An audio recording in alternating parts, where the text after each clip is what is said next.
자, 이제 14일차 오늘은 돈에 관한 사고방식의 전환 8번째 시간을 가져보겠습니다.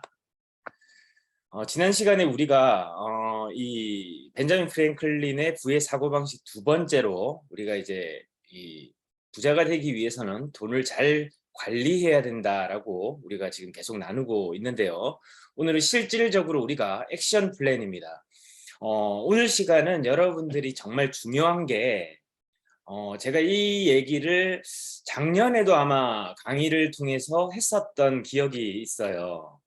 근데 실질적으로 하는 사람과 하지 않는 사람의 1년 후에 재무 현황, 자산 현황이 완벽하게 다르다는 것을 여러분들은 믿으셔야만 합니다. 여기는 거의 종교에 가까운 믿음이 있어야 돼요.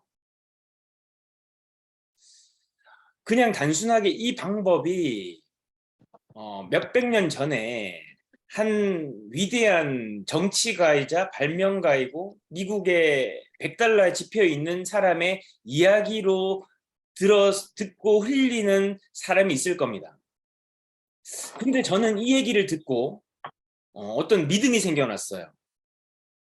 그래서 이대로 한번 해보자라고 하는 강렬한 믿음에 의해서 실천했습니다. 결과는 어떻게 됐을까요?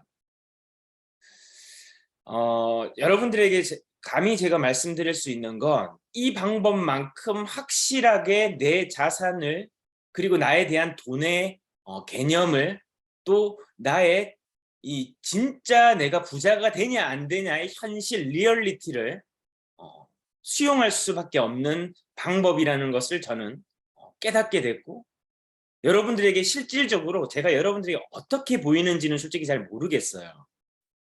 근데 전 부자로 삽니다. 그게 중요한 거 아니겠어요? 여러분들에게 이론을 펼치고 이렇게 하시면 참 좋습니다라고 하는 그런 다양한 자기개발자들, 우리나라에 난무하는 책들이 많은 걸로 알고 있습니다. 근데 변하지 않는 정말 가치는 행동해야 된다는 거고, 그 행동은 아주 근본적이고 아주 체계적이면서 아주 따라하기 쉬운 기본적인 방법이 진리다라고 저는 생각을 합니다. 그래서 여러분들, 오늘은 세계 통장의 비밀에 대해서 여러분을 안내하겠습니다. 그건 현금 부자가 되는 세계 통장의 비밀입니다. 현금이 있어야 돼요. 근데 현금이 없다. 그러면 계속 우리가 나누고 있지만 첫 번째, 돈에 대한 개념이 명확하지 않아요. 우리가 학창 시절에 공부를 잘하는 친구와 잘하지 못하는 친구의 차이는 뭘까요? 저는 딱 2가지로 봅니다. 첫 번째, 공부에 대한 개념의 차이. 그 과목에 대한 개념 적용 그리고 개념 설계의 차이. 2번째는 왜 공부를 해야 되는지에 대한 명확한 그리고 근본적인 이유. 바로 이 2가지 차이 때문에 그 답을 명확하게 내린 사람과 내리지 못한 사람의 차이가 학업 성취도, 학업의 목표에 도달하느냐 못하느냐가 결정난다고 생각합니다. 자, 이제 여러분들에게 통장 관리의 3원칙, 세계의 통장을 3가지 원칙에 의해서 관리를 하는 겁니다. 이게 부의 경영이에요. 부자가 되는 사고방식이에요. 근간이 되는 겁니다. 여러분들에게 마인드셋에 대해서는 계속 얘기했는데 이제 이것은 실천편이에요. 여러분들이 진짜 따라 하셔야 됩니다. 그러기 위해서는 요즘에 통장 만드는 게 쉽지 않은 줄로 알고 있어요. 뭐 타인 명의를 도용하기 위해서 대포 통장을 만드는 뭐 그런 일들도 많고, 여러 가지 어떤 금전적인 안전 장치를 위해서 통장을 만드는 절차가 굉장히 까다로워졌습니다. 그런데 그럼에도 불구하고 여러분들은 오늘 세계의 통장을 준비하셔야만 됩니다. 그게 첫 번째 오늘 우리가 해야 될 실천의 액션 플랜 1단계예요. 그러면 통장 관리 3원칙은 뭐냐? 첫 번째입니다. 통장을 목적에 맞게 구분하라는 겁니다. 이거 정말 아주 기초적인 얘기지만 여러분들이 이제 3가지 통장을 준비를 하고 나서 하셔야 되는 건 그 통장에 각각의 목적을 부여하라는 겁니다. 그래서 그 목적에 의해서 통장은 운용되어지고 여러분들은 사용하실 겁니다. 그리고 그 구분한 통장을 통해서 여러분들의 부의 사고, 돈의 개념, 그리고 돈을 관리하는 힘, 즉 돈 관리 능력이 점점 훈련되어질 거예요. 여지껏 한 번도 배워보지 못한 개념일 겁니다. 누군가가 여러분들에게 진즉에 알려줬으면 좋았을 법한 이야기지만 이건 학교에서도 가르쳐주지 않는 거예요. 그래서 여러분들이 실천하셔야만 된다. 어떻게? 종교와 같은 믿음으로. 이것만이 답이다라는 생각으로. 그렇게 해야 여러분들이 현금 부자가 될 수 있습니다. 두 번째는 역할을 부여하라는 겁니다. 목적을 나눴어요. 자, 난 이렇게 사용하겠다라는 것이 목적이죠. 이 통장들마다 이제 역할을 부여하는 겁니다. 지난 시간에 조금 더 심화 과정이라 생각하시면 될 것 같아요. 그래서 통장은 다 역할이 있어요. 그 역할에 따라서 이 통장을 여러분들이 이제 관리하실 겁니다. 매니지먼트 하시는 거예요. 그래서 통장 관리라고 했죠. 어카운트 매니지먼트라는 거죠. 통장을 관리한다. 역할을 부여해야만 관리가 되는 거예요. 일을 할 때도 마찬가지입니다. 우리가 예를 들어서 커피를 끓인다. 아, 커피는 너무 쉽구나. 뭐가 좀 어려운 거 뭐가 있을까요? 뷔페를 차린다. 여러분들 식당 주인인데 뷔페를 내야 된다. 그러면 어떻게 해야 되죠? 요리하는 사람한테 역할을 부여해야 되고, 한식, 중식, 양식, 일식 각각 사람들한테 뭘 합니까? 역할을 부여해야 되죠. 그리고 사람들이 이제 손님이 오게 되면 음식을 먹을 거 아닙니까? 식기와 뭡니까? 그릇을 세팅해라 하는 사람이 있고, 테이블 정리해라 하는 사람이 있고, 설거지하는 사람의 역할을 다 부여하죠. 일을 잘한다는 건 이 위임 그리고 역할을 잘 구분해서 분리해서 일을 한다는 겁니다. 이게 중요하다는 거고, 세 번째, 시스템을 구축하라가 가장 중요한 원칙입니다. 결국은 일을 잘하기 위해서는 시스템을 구축하셔야 돼요. 근데 이 시스템을 구축하는 것은 역할과 목적에 의해서 관리되어지는 그 방법이 하나의 체계, 하나의 근본 원리, 기준, 원칙에 의해서 관리되어지는 것이 뭡니까? 시스템이라고 얘기를 하는 것이죠. 체계적으로 관리하기 위한 규칙적인 구조를, 개념을 설계하는 것. 이게 시스템을 구축하는 거예요. 많은 사람들이 이것이 안 되기 때문에 돈이 들쑥, 날쑥, 뒤죽, 박죽하는 겁니다. 정말 중요한 거거든요. 이 세 가지 여러분들이 근거해서 이제 한 걸음 한 걸음 나아가겠습니다. 도서 성공한 사람들은 알고 있다에서는 이런 내용이 나옵니다. 자, 명확한 목표를 가진 3%의 사람들이 벌어들인 수십 년 동안의 수입은 나머지 97%의 사람들이 거둔 수입 전체보다 10배나 많은 결과를 낳았다. 이게 무슨 말일까요? 이 돈을 관리하겠다. 내가 현금 부자가 되겠다는 지금 목표를 가져야 돼. 그리고 이 목표를 가지고 있는 여러분들 중에 딱 3%만이 전체 97%보다 10배의 결과가 차이가 나도록 현금이 많아질 거라는 것을 저는 압니다. 이게 통계라는 거예요. 저는 여러분들, 여기 들어오신 분들이 다 3%가 되셨으면 좋겠어요. 근데 사람의 생각은 다양하기 때문에, 그리고 행동을 하는 사람과 안 하는 사람이 있기 때문에 97%와 3%가 구분되어질 거예요. 근데 제 욕심은 여러분들이 목표를 명확히 세우고 실행하셨으면 좋겠다. 그래서 목표부터 세우자. 뭐요? 현금 부자. 뭐라고요? 현금 부자. 여러분들은 현금 부자가 돼야 돼요. 아무리 뭐 부동산 부자 뭐 좋죠. 부동산 떡락하면 무슨 재미가 있습니까? 현금 부자가 최고예요. 자, 이제 통장은 어떻게 역할과 목적을 부여할 거냐면 이게 시스템입니다. 맨 상위에 마스터 계좌라는 통장에 이름을 부여하고, 즉 역할을 부여하고 목적에 대해서는 계속 살펴나가겠습니다. 두 번째, 녹색 통장은 월간 지출 계좌입니다. 이 역할은 한 달에 내가 사용되어지는 재반 경비 지출에 대해서 사용하는 고정 월간 지출에 대해서 자동적으로 빠져나가거나 그 예산 내에서 사용되어지는 통장이에요. 마스터 계좌는 모든 돈이 들어오는 통장입니다. 그리고 노란색 통장은 정기 지출 계좌라고 명명합니다. 그래서 각각 어떻습니까? 빨간색은 마스터 계좌, 모든 돈이 쌓이는 목적. 녹색은 월간 지출 계좌. 그래서 한 달 동안 내가 사용할 돈이 이만큼 들어있는 계좌.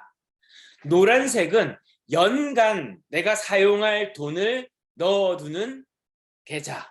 그러면 한 달에 쓰는 돈이 내가 규모가 분명히 생겨야만, 그죠? 마스터 계좌에 항상 뭐가 있겠습니까? 물이 쌓여 있겠죠. 근데 내가 매월 그 물을 다 마셔버리면 댐에는 뭐가 있습니까? 물이 없을 거예요. 마스터 계좌에는 물이 없을 거예요. 왜? 매달 들어오는 물을 그냥 다 써버리거든. 그러고 다 써버리고 나니까 노란색에 있는 정기지출 계좌, 즉 1년 내에 내야 되는 세금이라든지 보험료라든지 이걸 어떻게 해요? 낼 건덕지가 없지. 낼 재원이 없죠. 그러면 물이 없으니까 어떻게 해야 됩니까? 전문 용어로 구걸해야 되는 거예요. 빌리러 다녀야 되는 거예요. 그죠? 없으니까 내라고 하니까 안 내면 불편해지니까 경제활동을 할 수가 없으니까. 그래서 어떻게 해야 됩니까? 내 월간 지출 계좌에 필요한 양만큼만 물을 넣으라는 겁니다. 4인 가족입니까? 그럼 4인 가족이 얼마를 쓰는지부터 파악을 해야만 어떻게 해야 되죠? 그만큼만 돈을 넣고 거기 내에서 생활을 하고, 그 생활이 내 소득보다 더 많다면 사치하고 있다라고 말씀드렸죠. 사치를 없애고 허리띠를 졸라 매야 되는 거죠, 이때는. 그리고 내가 적정한 수준으로 생활을 할 수 있는 최소한의 마지노선만 남기고 나머지는 다 어디에 있어야 됩니까? 빨간색 통장, 즉 마스터 계좌에 있어야만 돼요. 그게 첫 번째 여러분들이 해야 되는 역할의 구분입니다. 통장을 각각 어떻게 구분해야 되는지에 대해서 계속 지금 말씀을 드리는 거예요. 그래서 1번, 이제 실질적인 역할에 대해서 다시금 정리합니다. 빨간색 통장인 마스터 계좌는 모든 수입의 100%를 입금하는 댐입니다. 댐. 우리가 전체적인 물을 공급하는 수력발전소 사장이면 여러분들은 댐, 첫 번째 모든 댐에 물을 가둬두는 역할을 하죠. 그래서 거기에 가뭄에는 어떻게 합니까? 물을 조절을 해줘야 되겠죠. 많이 좀 물을 풀어야 되겠죠. 그리고 홍수 때는 어떻게 되면 물을 잠궈서 아껴야 되겠죠. 그렇게 어떻게 합니까? 물을 관리해야 된다. 요 개념인데 오늘은 여기까지 하겠습니다. 여러분, 제가 좀 안타까운 게 있어요. 여러분들이 그냥 이거 듣고 진짜 현금 부자가 될 때까지 저는 이거 끝까지 계속 들었으면 좋겠어요. 여러분들의 행동은 오늘 듣는다고 바로 하지 않습니다. 들은 것을 그대로 해야만 돼요. 근데 많은 사람들이 듣고 오늘 좋은 얘기 들었냐, 아는 얘기 들었냐고 끝내버립니다. 제발 부탁인데 들은 거 하세요. 오늘 여러분들이 금요일 전까지 해야 되는 건 통장 3개 만들어서 갖고 계세요. 그리고 말씀대로 각각 통장이 어떻게 해야 됩니까? 역할을 부여하세요. 신한은행 통장은 마스터 계좌, SC제일은행 통장은 월간 지출 계좌, 그리고 우리은행 통장은 정기 지출 계좌 구분하세요. 딱 3가지를 나눠놓고 다음 금요일 날 출발하자는 겁니다. 아시겠죠? 자, 이제 5분 학습 시작하겠습니다.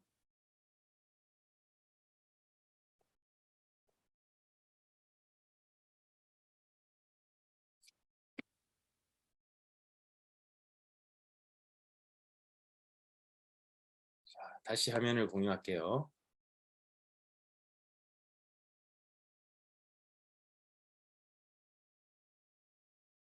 자, 지난 시간 우리는 미국 FDA에 등록되어진 전체적인 화면, 그리고 그 화면은 미국 FDA 홈페이지에서 열람 가능한 방법임을 우리가 좀 공부를 나눴습니다. 오늘은 여러분들에게 우리 특허받은 있는 바른 자세는 안전한가라는 개념, 그리고 그 질문에 대해서 우리가 한번 생각할 필요가 있는 거죠. 자, 여기서 FDA라는 아주 큰 그 기관, 미국의 정부 기관이죠. 식품의약품안정청. 그 FDA 무슨 역할을 하는 곳입니까? 미국의 의료기기, 그 다음에 화장품, 식품에 대한 감독, 검사, 승인을 정부로부터 부여받은 기관이죠. 정부 기관입니다. 그래서 그 나라의 수입, 수출이 되는 모든 의료용품, 의료기기, 식품, 화장품 등 이런 품목에 대해서 관리, 감독, 승인을 하는 곳이, 검사를 하는 곳이 바로 이 FDA예요. 자, 그런데 여기 상단에 보시면 아주 생소한 문구가, 영어 문구가 나가 있을 겁니다. 미국 FDA GLP 가이드라인이라는 건데, 이 GLP 가이드라인이라는 건 우수 검사 기준이라는 FDA의 기준입니다. 그래서 미국 FDA GLP 가이드라인이라는 거, 미국 FDA의 우수 검사 기준에 의거해서 우리 특허받은 있는 바른 자세는 피부 자극 테스트와 피부 독성 테스트 두 가지 테스트를 모두 통과했다라는 게 이제 지금 보고 계시는 자료예요. FDA에선 직접 검사를 하지 않아요. 그리고 그들은 우수한 검사소들을 계속해서 매니지먼트를 합니다. 왜? FDA가 그거 다 할 수 있는 인력이 없잖아요. 정부 기관이라도. 그래서 그들이 검사 기준을 부여한, 즉 자신네들의 검사 기준의 까다로운 기준을 충족하는 미국의 연구소들을 선정을 해놨어요. 지역마다. 그래서 각 지역에서, 미국은 주 단위로 돼 있잖아요. 주가 거의 국가에 준하는 규모지 않습니까? 그래서 그 주마다 각각의 연구소들이 있단 말이죠.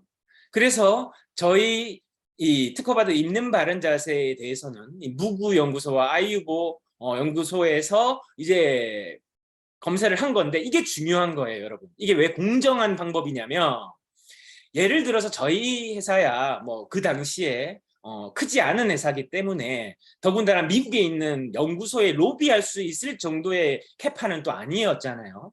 그러니까 큰 회사들은 FDA 예를 들어서 연줄이 있다. 그럼 어디에서 검사를 한다. 그럼 그 검사 연구소의 소장을 만나서 청탁이나 로비를 하게 되면 결과를 은의적으로 만들 수도 있지 않겠습니까? 그래서 이 FDA에서는 어디서 검사하는지 저희가 알지 못하게 무작위로 연구소 배정을 해서 거기서 검사를 한단 말이죠. 그래서 그렇게 검사되어진 결과를 여러분들이 보고 계신 겁니다. 그래서 우리 특허받은 있는 바른 자세는 안전할까요? 불안전할까요? 이 피부 자극 테스트와 피부 독성 테스트 얘기만 해도 제가 하루 24시간 얘기해도 모자랍니다. 간단하게 정리를 해드리면, 이 피부 자극 테스트라는 거는 보통 애기들이 쓰는 이 물티슈 있죠. 그래서 애기들은 굉장히 면역력이 아직 형성이 되지 않았어요. 그래서 이 독성이라든지 자극에 대해서 굉장히 예민하고 민감합니다. 그렇기 때문에 이 GLP 가이드라인이 굉장히 까다롭겠죠. 이 검사 기준이 까다롭겠죠. 그걸 통과하기 위한. 그래서 그 까다로운 검사를 우리가 통과를 했다. 그것도 하나만, 보통 피부 자극 테스트를 보통 많이 해요. 여러분들이 아시는 선크림이 그렇습니다. 그래서 좀 좋은 선크림은 피부 자극 테스트를 반드시 통과해야만 돼요.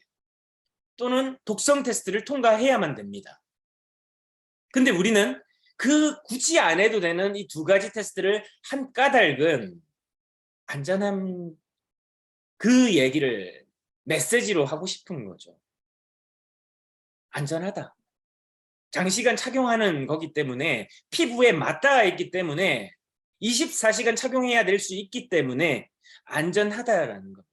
오늘 여러분들 이 한 가지만 명확하게 공부하시고 가도 오늘 여러분들 현장에서 얼마나 자부심을 가질 수 있는지 보여주는 대목이라고 생각합니다. 우리는 다시 금요일에 뵙도록 하겠습니다. 반복만이 살 길입니다. 단순하게 반복하십시오. 반복, 단순하게 반복하는 것. 그게 명료해지는 방법이라고 말씀하셨죠. 여러분들 실천합시다. 감사합니다.